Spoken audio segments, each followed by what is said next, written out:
bad at video games. It actually covers quite a few of the same points that Alice made in her great talk at the beginning about Dark Souls and games like that. None of them were here to see it. Oh yeah, well, you should go back and see it when it's on the VideoBrains channel. But yeah, which kind of covers similar points around like difficulty and accessibility and the idea of get good as bullshit. So, okay, let's start off the talk with, my name is Jayanth, and I'm a writer and a game maker, and I'm a lifelong game player, and here is my confession. I am bad at games. Woo! I'm sort of okay, thank you. I'm sort of okay at some specific games, but I'm utterly rubbish at most of them. But the secret is that most of us are bad at games. Just by the law of averages, half of the people playing any given game are bad at it. Are you playing a game right now? Is one of your mates? Chances are one of you is bloody awful. But it's okay. This is fine. It is okay to be shit at games, even though we claim that it's not. It's okay to admit that you are as well. I think, so for me, it took me a long time to admit this, partly because nobody likes to admit that they're bad at anything.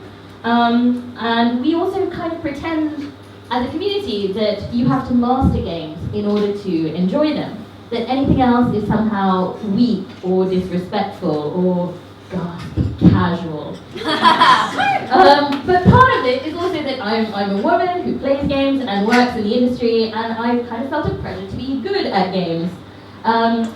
Well, okay, certain types of games. Okay, let's be more specific here. Shooters. Okay? There is a reason why I never went along to the lunchtime Halo matches at my old office job, which was now quite a long time ago.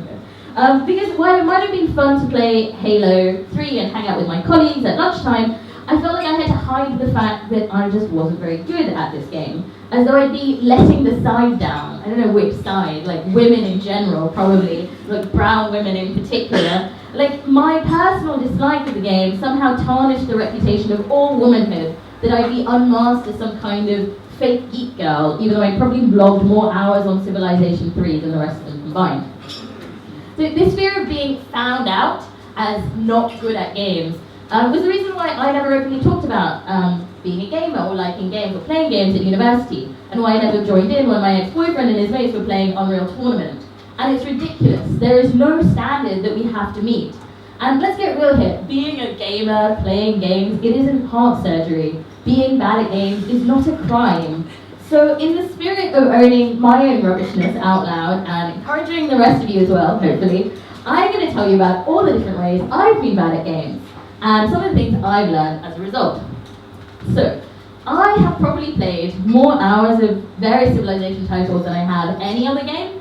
I've probably played more hours of Civilization than pretty much anyone in this room.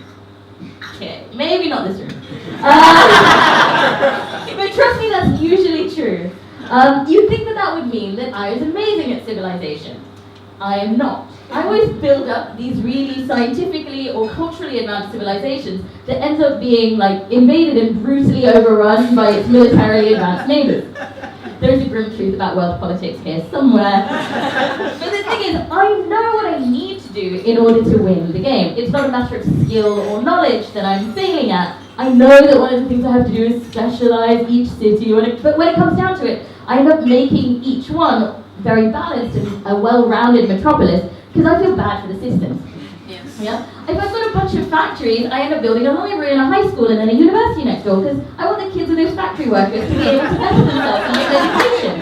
Right? I end up building monuments and parks instead of cavalry units because my citizens need public spaces to thrive. I make up elaborate backstories for my cities and civilizations that make it impossible for me to make the kind of ruthless, logical, calculating decisions that would result in a win. And I don't care. My cities are great places to live. My citizens fucking love me. And I'm a benevolent dictator. And I just make it a point to save and quit right at the point just before I'm about to be nuked into oblivion by my trigger-happy neighbors. So right now on my hard drive, there are tens, possibly hundreds, of beautiful, thriving civilizations frozen at their apex, never to fall. How dare you to call me bad at this game? Okay, now, so let's talk about the original Grand Theft Auto for a minute. I spent hundreds of hours playing Grand Theft Auto as a teenager, you know, the original top-down version that probably some of you are too young to have played, looking around. I kept failing at this game. But that doesn't matter. The game is full of possibility outside of, of that narrow space, outside of the mission structure, as it were. So my GTA was a game of meandering through the city, jacking cars and joyriding, mowing down Hare Krishnas and memorizing the position of the chop shops so that I could get away from the cops.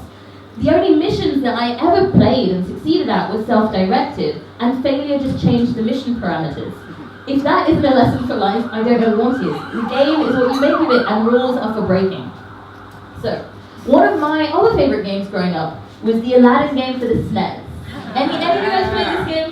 Okay, excellent. So, you will be very familiar with the level that I'm about to describe. So, most of this game is platforming, but then suddenly you're faced with this level with a magic carpet where you can move around anywhere on the screen, right? And you're trying to escape from this wave of lava. Okay? I mean, I'll be honest, I didn't like the initial one that you had, like the whole new world level, which was just nice, and there was no lava, but I still hate that fucking song. Anyway, it's auto-scrolling as well. And so 5-year-old me really hated this level because I just felt completely unmoored and anxious. I had an actual dream about being boiled alive in lava. That was great. So of course, I hand off the controller to my dad to get me past this level every single time.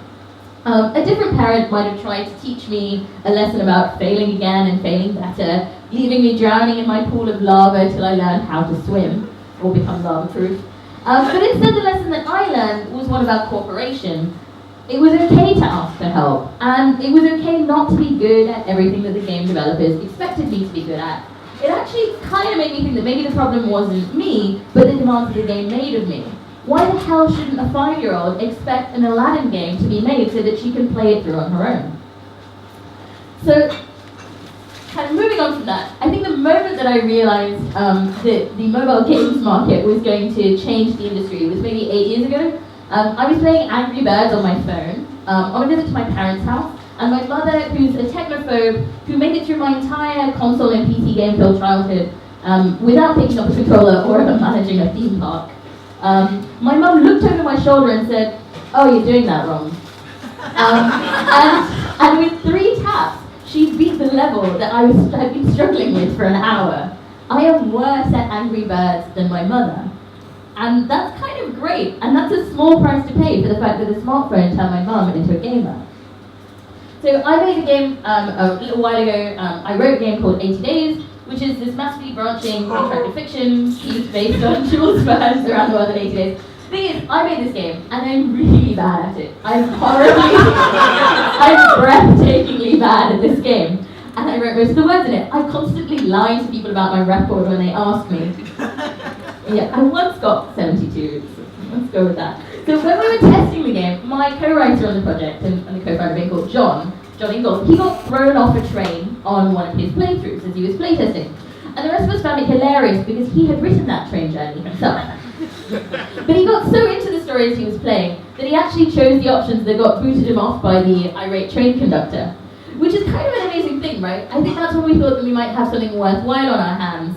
That if the story could be engaging enough and engrossing enough, that even we ended up making bad decisions. Not if we could make your mind not losing because you wanted to explore, be true to your character, then there's something interesting there. I think this is an obvious point, or at least it should be, and it goes back to what Alice was saying earlier as well, that winning is not the only reason that people play games, and it's actually, I think it's in the minority reasons that people enjoy games.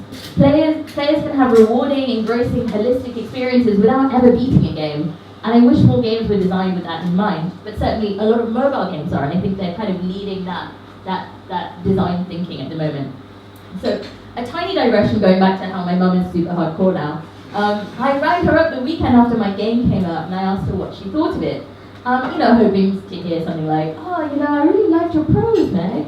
Well done, that was a really great storyline from Bombay to Suez, I'm so proud of you."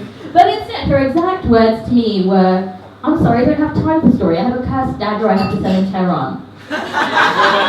So my mum is a fiend at 80 Days. She's really good at the game, and I kind of wish that she wasn't, because she'd have a better story to tell if she meandered more. But hey, it's cool, I'm not upset or anything.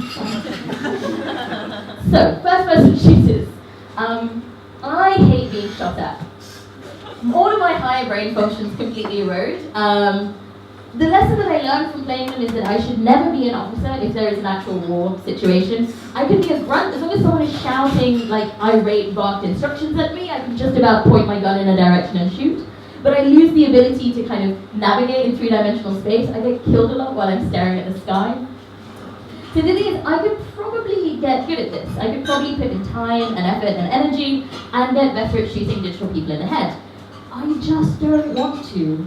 It doesn't sound like fun. It sounds stressful and time-consuming, and frankly, there are a million other things I'd rather do with my life. I might be bad at games, but that doesn't make me a bad gamer or a fake or an imposter. And it doesn't mean that I'm just pretending to like games or that I don't have as much right to talk about games or make them or play them or criticize them. I don't, you don't, and we don't. Anyone, certainly not some imagined community of gamer nerd gamekeepers. Our time, our skill, our interest, our effort, or our devotion. So I'm done being embarrassed about hating first-person shooters and enjoying dating sims because it falls into some girl gamer stereotype. I'm done with arguments about whether casual games are real enough or whether Kim Kardashian's Hollywood is a game or not. It is, they are, oh my god, let it go. The way in which we make a game our own isn't through some sort of secret initiation or by unlocking nightmare mode or by topping the leaderboard. We make games our own by playing them, and it's as simple as that.